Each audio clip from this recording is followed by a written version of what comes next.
पद रत्नाकर का पाठ, पद संख्या 344।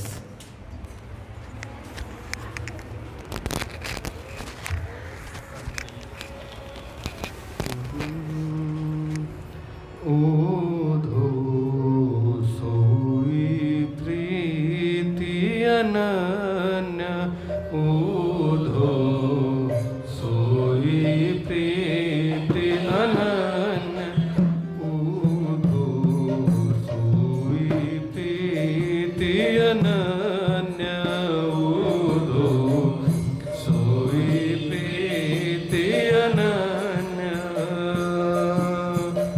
सोई जन्म सफल जय कबहू, सफल जय कबहू, आवत नहीं सुधियान्य, आवत नहीं सुधियान्य।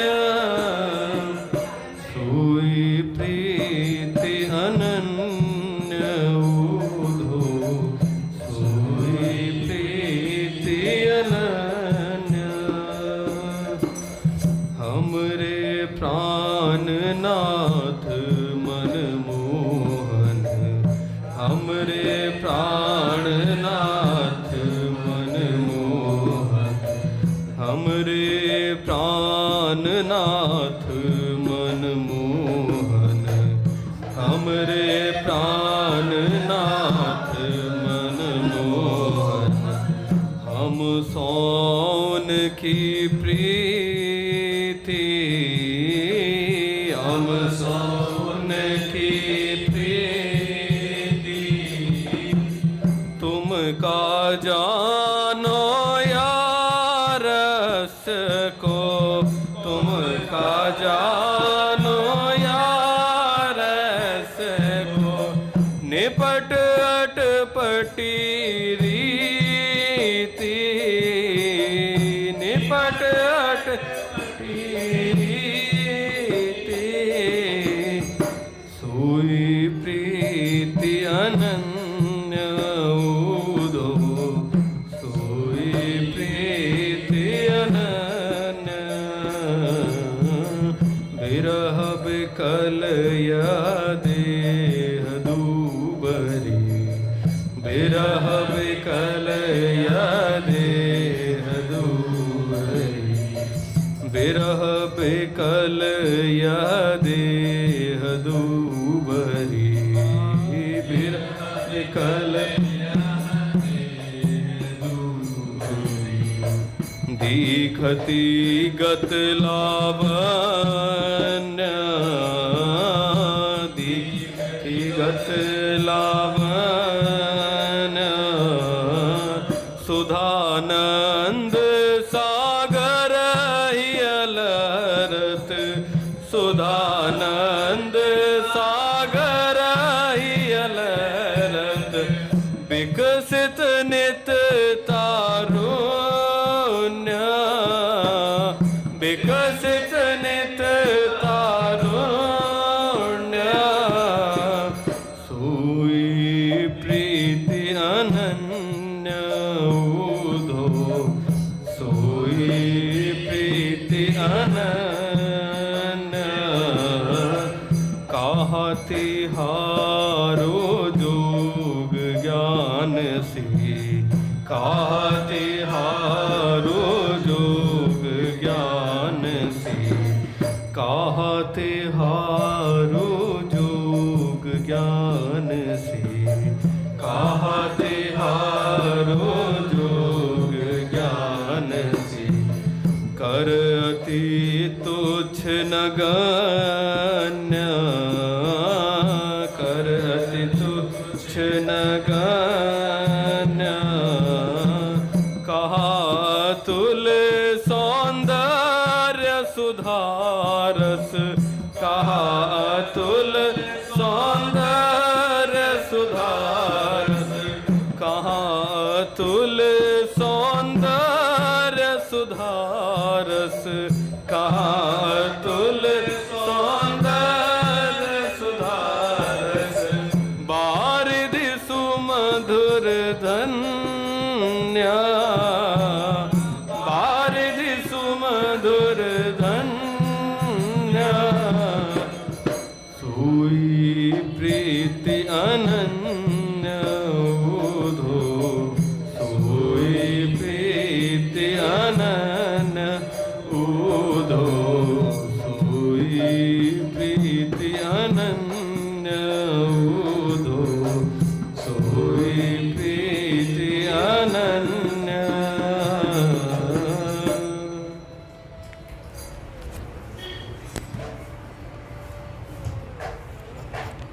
बोलिए राधा माधव सरकार की जय। पूज्य श्री भाई जी महाराज की जय। पूज्य श्री राधा बाबा की जय। पूज्या मैया की जय। अपने प्यारे भैया की जय। पूज्य दादा की जय। भक्तवत्सल भगवान की जय। हरि बोल। बड़े सौभाग्य का क्षण है कि आज भी हमें सत्संग और कीर्तन का परम लाभ प्राप्त हो रहा है। पहले स्वामी जी के कुछ वाक्य सुनेंगे, उसके बाद एक भक्ति चरित्र।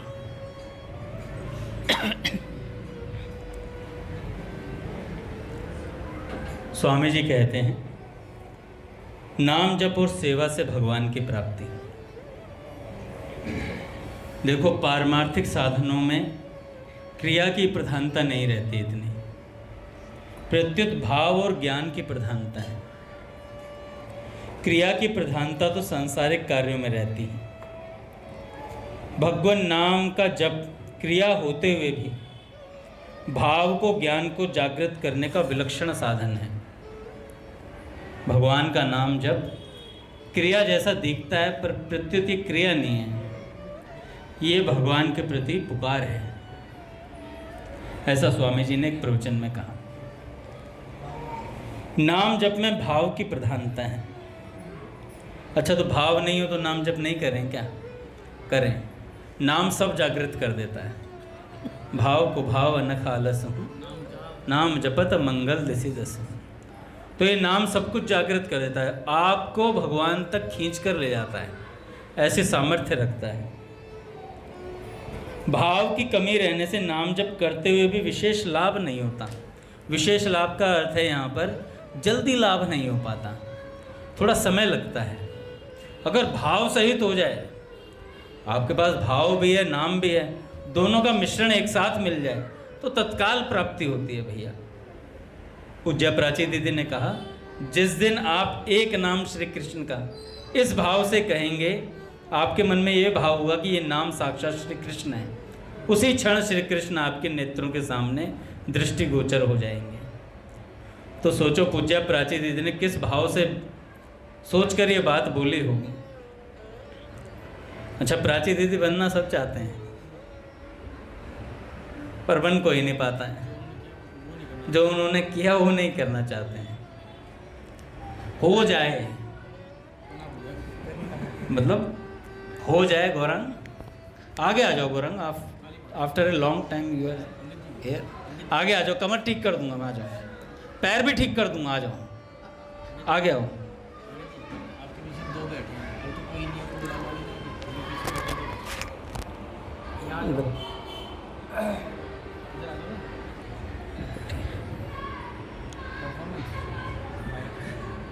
तो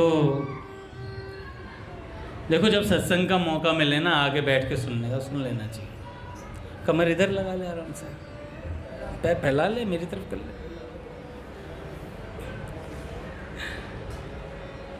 क्योंकि देखो भाई, ये सत्संग का दुर्लभ अवसर बड़ा मुश्किल से मिलता है।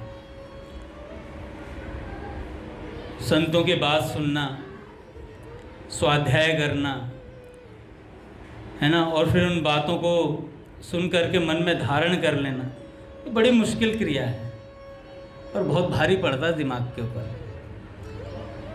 पर जब आ गए मंदिर में तो इस भाव से आ जाएं कि अब ढीलापन नहीं रहना चाहिए। अब जिम में चले गए और अब आप बैठ कर डंबल को देखो दूर से, करो कुछ नहीं, बॉडी बन जाएगी। अब ऐसे ऐसे बॉडी बिल्डर हैं जो कमर लगा के बैठे हैं, ऐसा लग रहा है पसर के हों। समझ तो गए हैं? देख नहीं रहा हूँ मैं उनकी तरफ, बस समझ तो गए। हो जाओ, कमर का सहारा छोड़ दो तुम तो। जब मेरे जैसा डल्लब का गद्दा बैठा है सीधा, तो तुम तो फिर भी फिटनेस वाले बंदे हो।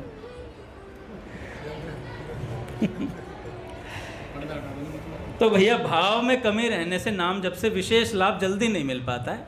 हालांकि नाम जप कभी व्यर्थ नहीं जाता। पहली बात यह है कि भगवान के साथ अपनापन होना चाहिए साधक का। अपनापन करें, स्वामी जी महाराज कहते हैं। अपनापन रखकर नाम जप किया जाए तो भगवान पर असर छोड़ता है, वो भगवान पर असर पड़ता है। एक बालक माँ माँ पुकारता है। यहाँ बैठी जिन बहनों के बालक हैं उन सभी का नाम माँ है भाई, उन सभी का नाम माँ है। पर आएगी वही जो उसकी माँ होगी बालक की, है ना, तो उससे अपनापन है उसका। जिसको वह माँ कहता है वही उठकर दौड़ती है और उसको प्यार से दुलार कर हृदय से लगाती है। तात्पर्य यह है कि माँ का होकर माँ को पुकारा जाए तो उसका माँ पर असर पड़ता है। खेलते समय भी बालक माँ माँ कहता है। माँ देख लेती है कि वह खेल में लगा हुआ है, अतः माँ माँ कहने पर भी माँ पर इतना असर नहीं पड़ता। यही नाम जप की खास विधि है। स्वामी जी कहते हैं भगवान का होकर भगवान का नाम लें, केवल भगवान ही हमारे हैं, ये बात आ जाए बस। संसार हमारा नहीं है और हम संसार के नहीं हैं, यह पक्का विचार हो जाए तो तत्काल लाभ है भाई। बिगड़ी जन्म अनेक की सुधरे अब ही आज, हो ही राम को नाम जप तुलसी तज कुसमाज। अनेक जन्मों की बिगड़ी हुई बात आज सुधर जाए और आज भी अभी अभी सुधर जाए। कैसी खास बात है। राम जी का हो करके भजे, इसी क्षण सुधर जाए। कैसे सुधर जाए? तो कहते हैं कि तू राम जी का होकर राम जी को पुकार। परंतु हमारे से भूल यह होती है कि हम संसार के होकर भगवान का भजन करते हैं। कलयुगी तो जीव हैं। इस प्रकार अपने आप को संसारी और कलयुगी मानोगे तो आप पर संसार का और कलयुग का प्रभाव ज़्यादा पड़ेगा, क्योंकि उनके साथ आपने संबंध मान लिया है।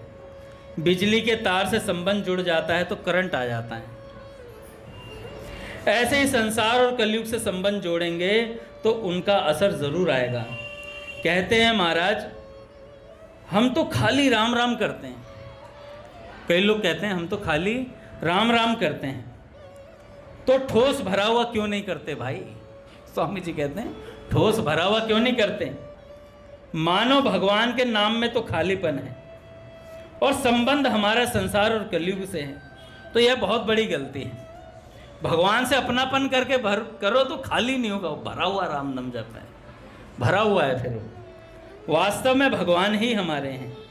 जब हमने संसार में जन्म नहीं लिया था तब भी हमारे थे, जब हम मर जाएंगे तब भी हमारे ही रहेंगे भगवान। यह संसार पहले भी हमारा नहीं था, आगे भी हमारा नहीं रहेगा। अभी भी प्रतिक्षण हमारे से अलग हो रहा है। उम्र भी बीतती चली जा रही है, शरीर भी बीतता चला जा रहा है, कलयुग का समय भी जा रहा है। संसार का संबंध आपके साथ है ही नहीं, इस बात को आप ख्याल में रखें। मैं बहुत बार कहता हूँ, जब आप बालक थे तब अपने को बालक कहते थे, परंतु अब आप अपने को बालक नहीं कहते। आपने कौन सी तारीख को बालकपना छोड़ा था? बताओ मुझे, कौन सी तारीख को बालकपना छोड़ा? कोई भाई बहन बता सकता है तो बताए। वास्तव में आपने बालकपन छोड़ा नहीं, प्रत्युत वह अपने आप छूट गया।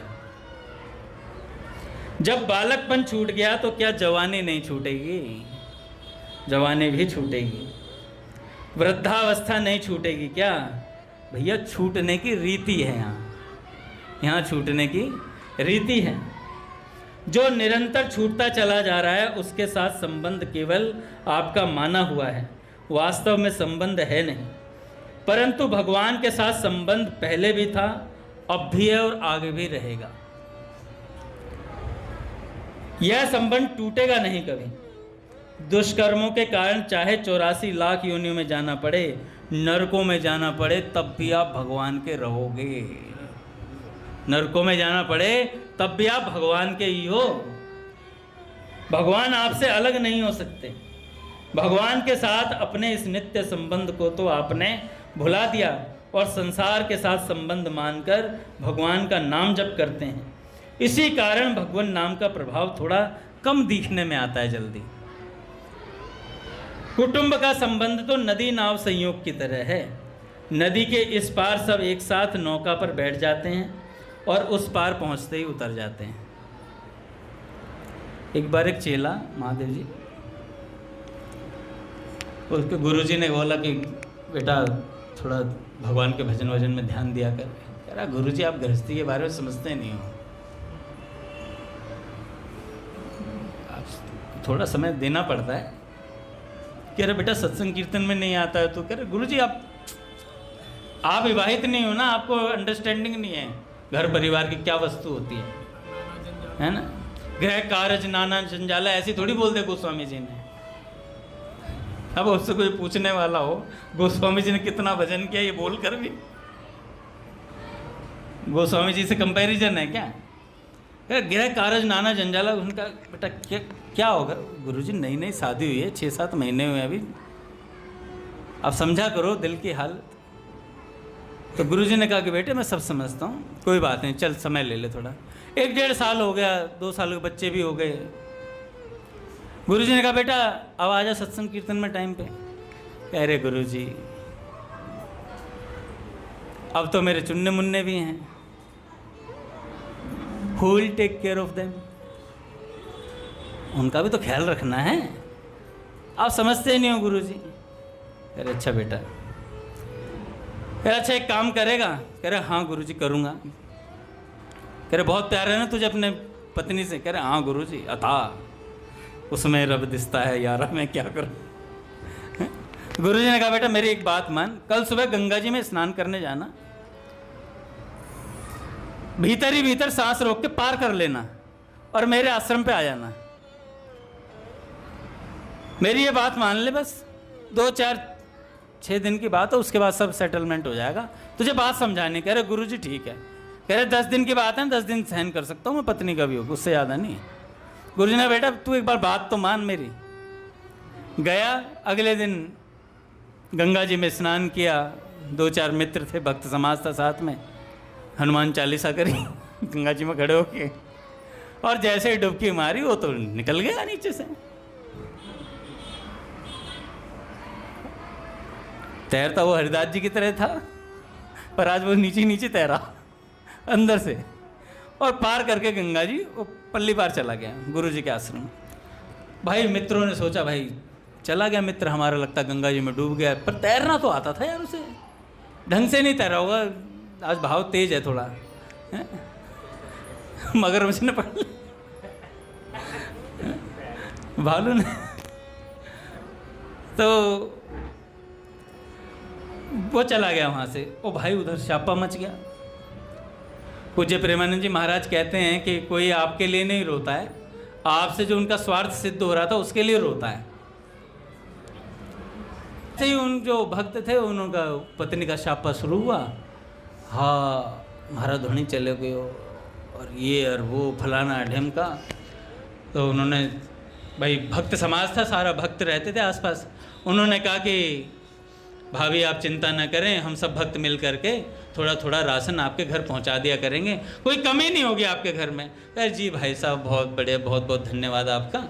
और महाराज अब होंगे थोड़े अच्छे मालदार भक्त होंगे आसपास, तो उन्होंने राशन भिजवाना शुरू किया। काका पहले दाल ही बनती थी, अब पनीर बनता है, खूब बढ़िया से बढ़िया चल रहा है।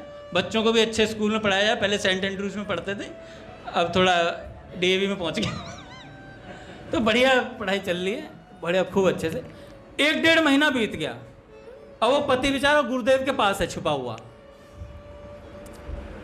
गुरुदेव ने कहा कि बेटा कोई याद नहीं कर रहा तुझे? कह रहे गुरुजी पत्नी को बुलाया नहीं ना आपने, अगर बुलाते तो पता चलता उसके आंसू कितने। कह रहे कल ही बुलाता हूँ। उन्होंने बुलाया और पत्नी से पूछा कि बेटा तुम्हारे उनके जाने के बाद थोड़ा सा अकेला अकेला महसूस होता होगा? हाँ गुरुजी 1-2 दिन अंदर से पति 1-2 दिन बस। कह रहे हाँ गुरुजी, उसके बाद तो सब व्यवस्था संभल गई है, अब बढ़िया पनीर वनीर भी बन जाता है, सोया चाप भी खा लेते हैं और संडे को मोमोज वगैरह भी घूम आते हैं बच्चों के साथ भी। तो बढ़िया चल रहा है, सब कुछ बढ़िया है आपकी कृपा से गुरुजी। तो गुरुजी कहते हैं भाई खूब अच्छे से वो खुश होके जाती है। गुरुजी कहते हैं अपने चेहरे से, बेटा देख रहा है चेहरे पे? कह रहा हाँ गुरुजी देख रहा हूँ मैं, तेज आ रहा है चेहरे पे। कह रहे बेटा यही संसार है। तो उनका ठीक है गुरुजी मैं समझ गया। अब वो जाता है, गुरुजी कहते हैं अब अपने घर जा। गुरुजी कहते हैं सब उजाड़ के गुरुजी घर भेज रहे हो? गुरुजी कहते हैं नहीं बेटा अब जा।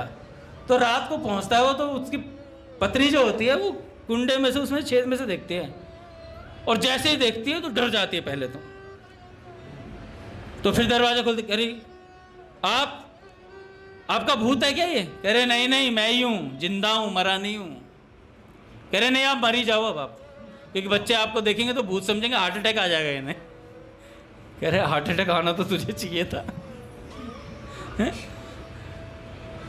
तो फिर वो कहता है कि मैं सब समझ गया हूँ, अब बात ऐसी है तू भी भजन कर और हम भी भजन करेंगे। अब बात समझ में आ जाती है चेले को।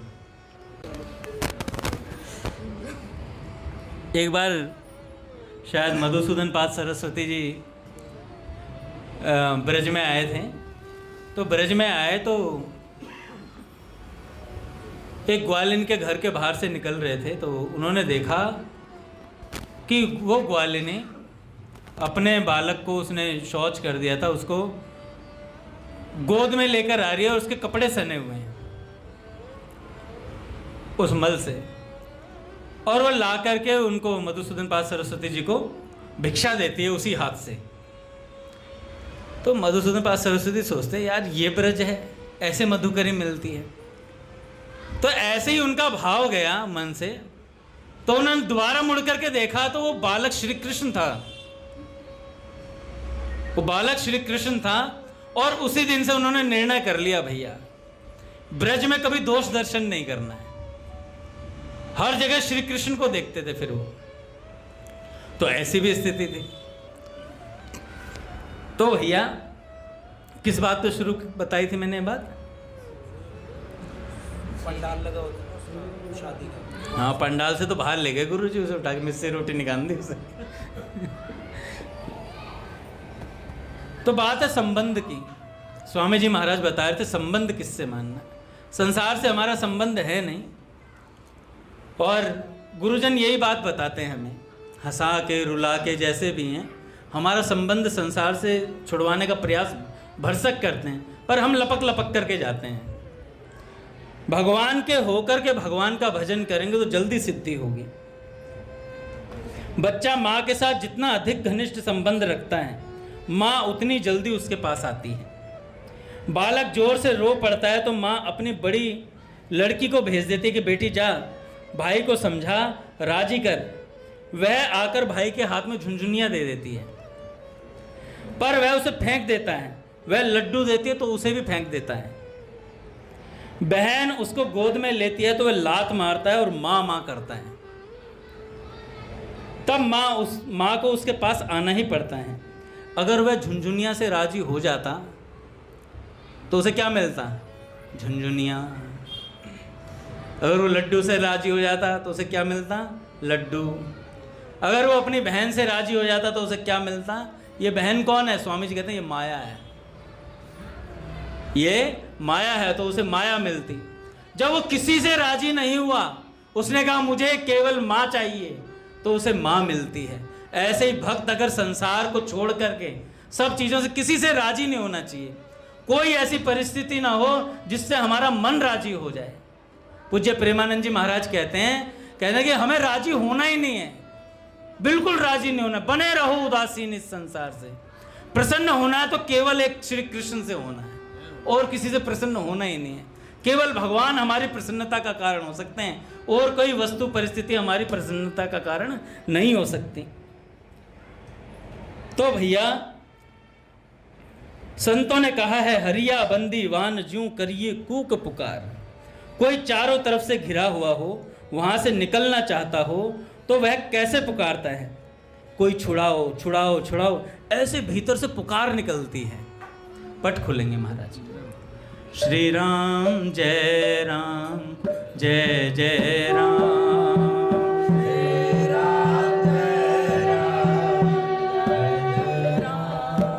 श्री राम जय जय राम।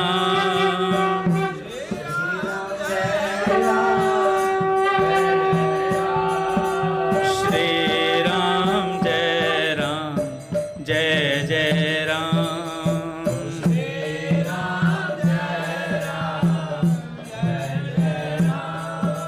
जय जय श्यामा जय जय श्याम।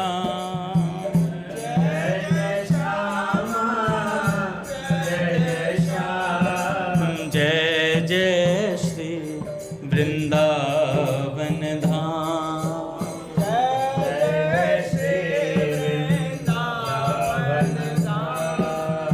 बोलिए राधा माधव सरकार की जय, गुरुदेव भगवान की जय।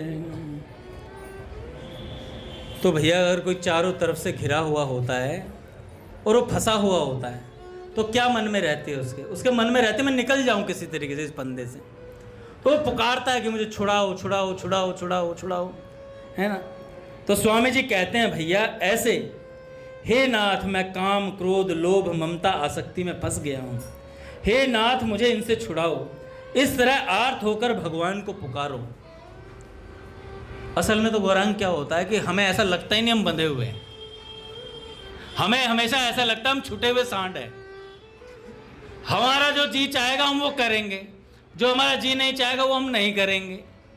यही दिक्कत है, यही दिक्कत। या तो इंद्रियों के गुलाम रह लो, या फिर मलुकपीर सरकार ने कहा था कि साधक कभी स्वतंत्र नहीं होता, वो हमेशा परतंत्र होता है।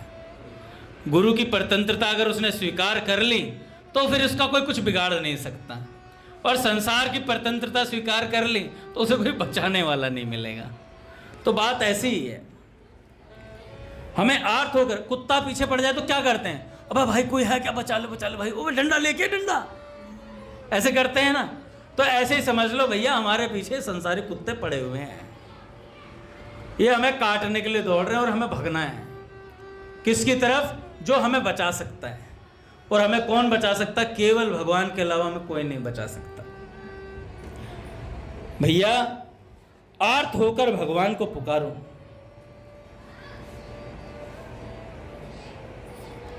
मैं केवल भगवान का हूं और भगवान के सिवाय और किसी का मैं नहीं हूं।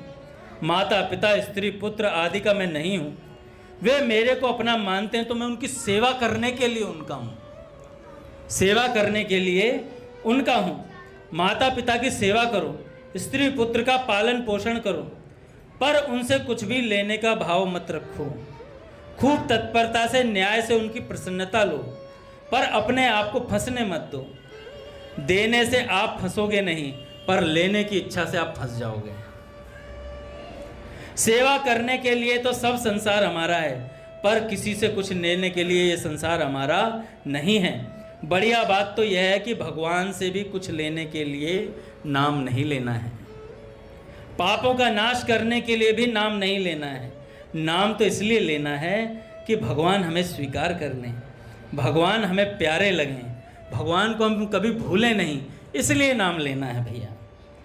किसी भक्त ने कहा है, हे नरकासुर का अंत करने वाले प्रभु, आप चाहे मेरा स्वर्ग में निवास कर दें, चाहे पृथ्वी पर निवास कर दें, और चाहे नरकों में निवास दें मुझे, इसके लिए मैं मना नहीं करता। मेरी तो एक ही मांग है कि शरद ऋतु के कमल की शोभा को हरने वाले आपके जो चरण हैं उनको मृत्यु अवस्था में मैं भूलूं नहीं नाथ। आपके चरण मेरे को सदा याद रहें। मेरे जन्म का फल यही है। मेरी प्रार्थना का भी एक ही विषय है कि मैं आपकी कृपा भी इसी में मानता हूं कि आप अपने दासों का दास, उन दासों के नौकरों का नौकर और उन नौकरों के गुलामों का गुलाम तथा उनका भी गुलाम, इस तरह अपने दासों की परंपरा में 7वीं जगह भी मेरे को याद कर लें तो नाथ मेरा कल्याण हो जाए। यह बड़ी मार्मिक बात है सज्जनों, ध्यान दें। भगवान से हमें कुछ लेना नहीं है। भगवान ने तो कृपा करके मानव शरीर दे दिया, अब और क्या चाहते हो। कबहुक करि करुणा नर देही, देत ईश बिनु हेतु स्नेही। प्रभु ने हम पर कृपा कम नहीं की है। देवताओं के लिए भी दुर्लभ जो शरीर है वो हमें दे दिया। इसके साथ ही यत् किंचित पारमार्थिक भजन में रुचि हो गई। मामूली चीज नहीं है ये। हजारों लाखों आदमियों के भीतर भी भगवान की तरफ रुचि नहीं है, पर वह रुचि हमारे में हो गई। कितनी विलक्षण बात है कि हमें भगवान की तरफ चलने का मौका मिल गया। भगवान के दरबार में सबसे दुर्लभ और बढ़िया से बढ़िया चीज है भगवान के प्यारे भक्त। भगवान कहते हैं संत मेरे हृदय हैं और मैं उन संतों का हृदय हूं। वे मेरे सिवाय और कुछ नहीं जानते तथा मैं भी उनके सिवाय और कुछ नहीं जानता। आज भैया एक कथा में कह रहे थे, आज भैया कह रहे थे हम सब चोर हैं। कौन? संत चोर, भगवान चोर, शंकर भगवान चोर। कह रहे क्यों? ये सब भगवान के चित्त, शंकर भगवान तो पापों को चुराते हैं और संत जन क्या चुराते हैं? वो भगवान के चित्त को चुराए घूम रहे हैं। भगवान उनके हृदय में निवास करते हैं। भैया भगवान का चित्त चुरा लिया संतों ने। ये सूरदास जी महाराज का भैया ने पद गाया था आज। ऐसे भगवान के प्यारे संतों की वाणी, उनका संग, उनका इतिहास हमारे को मिल जाए तो यह भगवान की कृपा नहीं तो और क्या है। हनुमान जी लंका में विभीषण जी से मिलते हैं तो वहाँ विभीषण जी कहते हैं अब मोहे भा भरोसा हनुमंता, बिनु हरि कृपा मिलहि नहीं संता। हनुमान जी अब मुझे भरोसा हो गया है कि भगवान मेरे पर कृपा करेंगे क्योंकि आप मिल गए। इससे मुझे मालूम देता है कि भगवान भी मिलेंगे। ये परिचय है। जैसे काका हम जाते हैं वृंदावन की तरफ तो बोर्ड दिखाई देता कोसी इतनी दूर है, तो हमें अंदाज़ा लग जाता है कि हम वृंदावन के कितने करीब हैं। कोसी से कितने करीब हैं, 30 किलोमीटर और बचता है। तो ऐसे ही जब हमें संत मिल जाए तो समझ लेना भगवान करीब हैं। भगवान हमारे इर्द गिर्द घूम रहे हैं, समीप हैं हमारे। भगवान ने अपने दरबार की सबसे बढ़िया से बढ़िया चीज़ दे दी है, फिर भी भगवान से मांगते हैं कि हमें अमुक चीज़ दे दो। आप समझते ही नहीं भगवान से क्या मांगा जाए। भगवान की दी हुई वस्तु का मूल्य भी नहीं आंक सकते।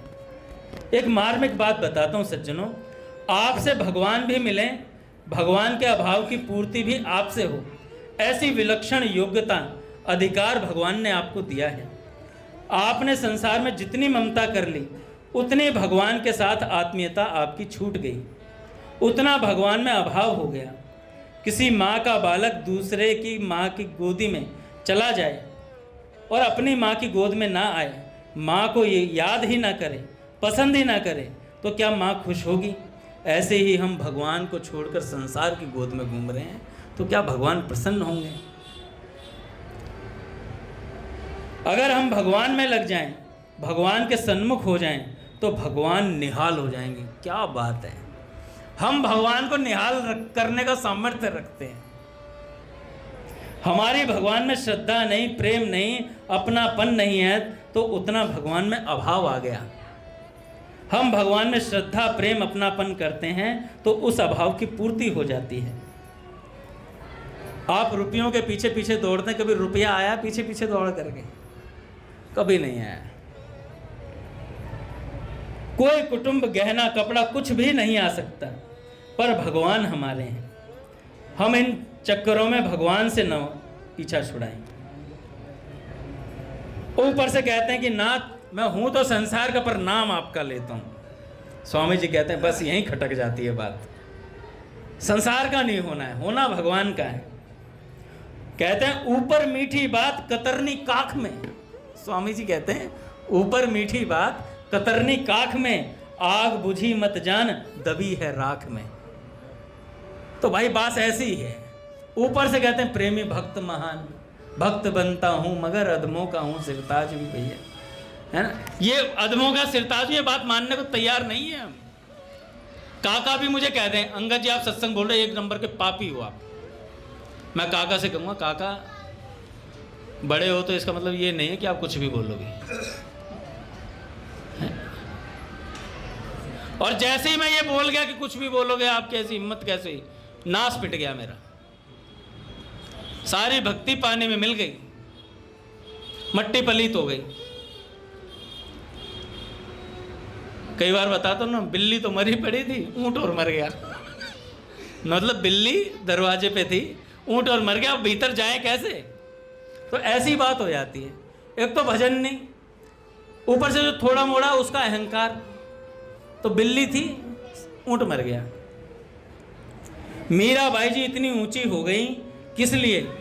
कि मेरे तो गिरधर गोपाल दूसरों ना कोई। भगवान से अपनेपन के कारण मीराबाई जी इतनी ऊंची भक्त हो गई। तो बात ऐसी है भैया। अपने पूज्य मल्लुपीठ सरकार कह रहे थे कि भगवान का भजन करते करते साधक में ऐसी विलक्षणता आ जाती है, उसका ये शरीर भी ना चिन्हमय हो जाता। काका आपने वो तो सुने तेलंग स्वामी जी का, कोर्ट में खड़े थे उन्होंने मल निकाल के हाथ में दे दिया, जज साहब को खाओगे क्या?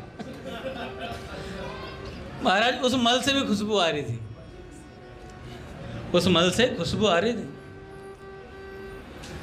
चिन्हमय हो जाता है सारा शरीर। एक संत थे, पूज्य भैया ने एक बार बात बताई थी, शायद रामकृष्ण परमहंस जी थे या कोई थे, जिनके जांग में फोड़ा हो गया था। रामकृष्ण परमहंस जी थे या कोई और थे शायद। तो फोड़ा हो गया तो उन्होंने अपने शिष्यों से कहा, आओ तुम्हें आम चुसवाता हूं आज।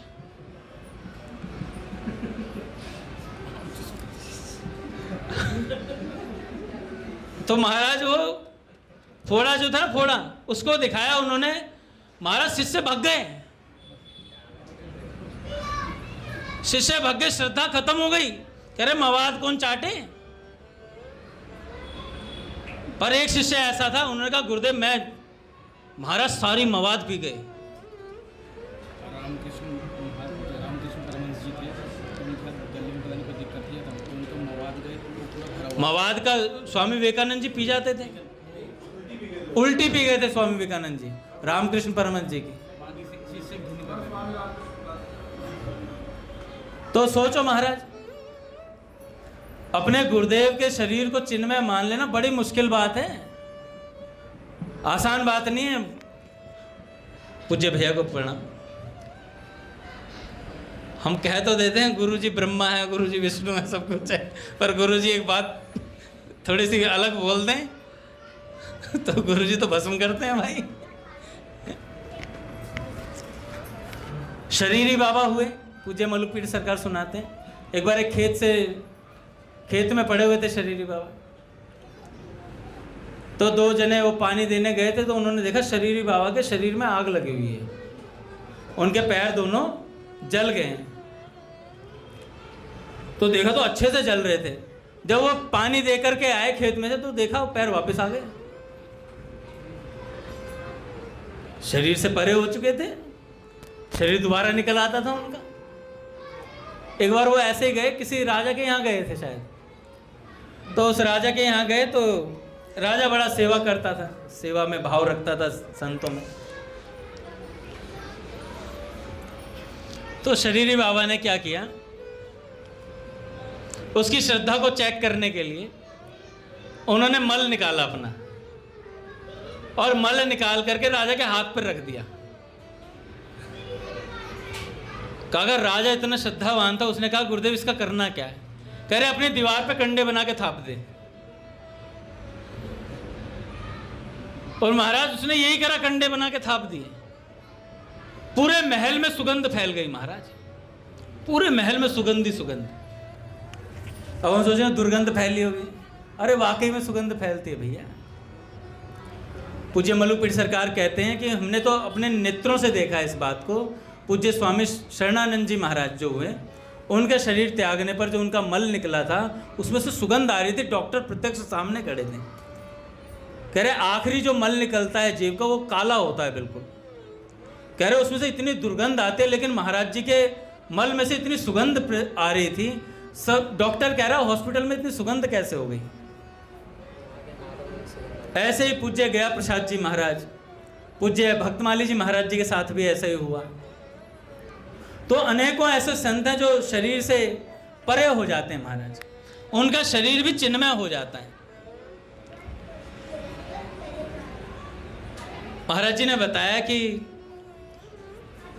हमारी जैसी चाह होती है ना, हम वैसे ही बन जाते हैं। हमारी चाह भक्त बनने की तो हम भक्त बन जाएंगे, हमारी चाह संसारी बनने की तो हम संसारी बन जाएंगे। हमारा जैसा जैसा चिंतन है वैसा वैसा हमारे साथ होता चला जाएगा। पूरे दिन आप जो चिंतन करोगे वो स्वप्न में आएगा आपके, और स्वप्न साधक की साधना का दर्पण होता है, ऐसा पूज्य मलुकपीठ सरकार बताते हैं। आपको जैसे स्वप्न आते हैं, कई बार महाराज जी कह रहे थे कि कई बार जो पूरे दिन नाम जप करते हैं, सत्संग भी सुनते हैं, फिर भी उनके स्वप्न बड़े बेकार आते हैं। ऐसा भी होता है कई साधकों के साथ, फिर भी बहुत बेकार स्वप्न आते हैं। तो कह रहे वो इसलिए आते हैं, औकात दिखाते हैं वो स्वप्न। उछल मत, अभी कहीं नहीं है तेरी साधना, और नाम जप कर और सत्संग सुनना है अभी, है ना। अहंकार आया था कई बार भीतर, मैं तो इतनी सेवा करता हूँ, मैं इतना सत्संग सुनता हूँ, मैं इतना नाम जप करता हूँ, मैं ऐसा बढ़िया कीर्तन करता हूँ। तो महाराज जी कहते हैं ये स्वप्न भी आईना है तुम्हारी साधना का, और बेकार आ रहे हैं तब भी तो ये सोचो और भजन करना है। अब कई ये सोचे मेरे तो सपने अच्छे नहीं आ रहे, मैं तो साधना क्यों करूं, फिर इससे अच्छा तो ना ही करूं। ज़्यादा टेंशन मत लो, जो करना वो कर लो। पूज्य महाराज जी ने बरसाने की घटना बताई। वो संत जो थे उनके मन में हमेशा से चाहते कि मैं भगवान की कोई लीला देखूं, भगवान कोई लीला करें मेरे साथ। तो ऐसा कर सोचते सोचते वो सो गए। रात्रि में बाल कृष्ण भगवान आए, उनकी छाती पे चढ़ गए, और छाती पे चढ़ के उन्होंने गरम गरम सुसु कर दिया। महाराज जी तो बड़े अच्छे से होता है। भगवान जी को याद होगा, हम लोग जब बच्चे थे छोटे छोटे, तो हमारा एक स्वभाव था, हम सुसु कभी भी टॉयलेट में नहीं करते थे, घर से बाहर आके करते थे, और गली में किसकी धार लंबी जा रही है भैया ऐसे ही करते थे बिल्कुल। तो महाराज जी ने बताया वो ठाकुर जी आए, अपने सुसु को पकड़ा और बढ़िया से गरम गरम धार यूं छाती पे लहरा दी, और महाराज को गरम गरम लगी। जब जगे तो वाकई में वक्षस्थल गीला था महाराज जी का, और 2 महीने तक वो सुगंध गई नहीं महाराज, क्योंकि ठाकुर जी ने स्वयं आकर अपनी अनुभूति कराई थी। महाराज जी कहते हैं अब स्वप्न तो कैसे आएंगे हमें, हम देखते देखते क्या सोते हैं हमें भी पता है। अब हम कहें कि हमारे स्वप्न में चतुर्भुज नारायण आ जाएं, तो अभी चतुर्भुज नारायण नहीं आएंगे, क्योंकि हम रात को रील्स में देखकर कुछ और सोए हैं। महाराज जी कह रहे एक साधु हमारे यहाँ, टच स्क्रीन वाला मोबाइल पहले तो रखना नहीं चाहिए साधुओं को, और रख लिया तो फिर देखना नहीं चाहिए इतना। कह रहे रात्रि को देखते देखते सो गए, तो नींद आ गई, तो छाती पे गिर गया मोबाइल, और रात को कोई उठाकर ले गया उसे। महाराज जी कह रहे थे अगले दिन ही नया आ गया, किसी जजमान के सामने बोल दिया ये कौन सा मोबाइल है, उनका आईफोन है। ऐसा ही लेने का प्रयास है हमारा भी, तो जजमान ने महाराज जी हमारा ही ले लो। तो महाराज जी ने कहा भाई साधु को ये आवश्यकता नहीं है ज़्यादा रखने की, एक अपना कीपैड वाला रख ले बात करने के लिए, तो बात करने की जरूरत क्या है। तो महाराज जी ने कहा हमने आज तक नहीं रखा। एक सज्जन ने हमसे कह दिया था महाराज जी आप इतनी किताबों का बोझ ढो के चलते हो, हर कथा में जाते हो, आधे से ज़्यादा टिकट का किराया तो आपकी किताबों का लगता है। तो महाराज जी ने कहा कि भाई क्या करें। कह रहे महाराज जी लैपटॉप ले लो। महाराज जी ने कहा कैसे चलता है, तो उन्होंने चला के दिखाया काका, और चलाया तो नेट खोला हुआ किताब दिखाने के लिए। जैसे ही नेट खोला, वो साइट खोली, तो कह रहे महाराज जी देखो कितनी सारी भगवत गीता की, देखो ये शास्त्र है, फलाना शास्त्र है। इतने में एक ऐड आ गया बीच में, एक नंगी माता जी की तस्वीर आ गई। महाराज जी कहने लगे भाई साहब अपने लैपटॉप को अपने पास रखिए, हम इतने विवेकी साधक नहीं हैं कि हम ये सब देख करके धैर्य धारण कर पाए। हमारे किताब पोथी का ये बिस्तर, ये बोरिया बिस्तर ही अच्छा है ना, तो हमें इसकी चीज़ की आवश्यकता नहीं है, हम अपनी किताबों का बोझ लेकर चलने को तैयार हैं। तो महाराज जी ने कहा कि इसलिए साधक को अगर अपने स्वप्न अच्छे करने हैं, साधना अच्छी करनी है, तो कम से कम मोबाइल का इस्तेमाल करें और रात्रि में भजन, सत्संग, नाम जप करते हुए, स्वाध्याय करते हुए सोना चाहिए। मोबाइल भी इस्तेमाल करें तो स्वाध्याय कर लो भाई। पूरी गीता सेवा ऐप है, गीता प्रेस की सारी पुस्तकें उसमें, कोई जीवन निकल जाएगा पर वो किताब खत्म ही नहीं हो सकती, इतने शास्त्र भरे पड़े हैं। पूज्य भैया कहते हैं मैं सुबह उठते ही वो गीता सेवा ऐप में सारे शास्त्रों में से श्लोक पढ़ता हूँ, जो मुझे अच्छे लगते हैं उन श्लोकों का स्वाध्याय करता हूँ। तो हमें भी ऐसा इस्तेमाल करना चाहिए उपकरणों का। समय हो गया महाराज, आरती करते हैं। बोले भक्तवत्सल भगवान की जय।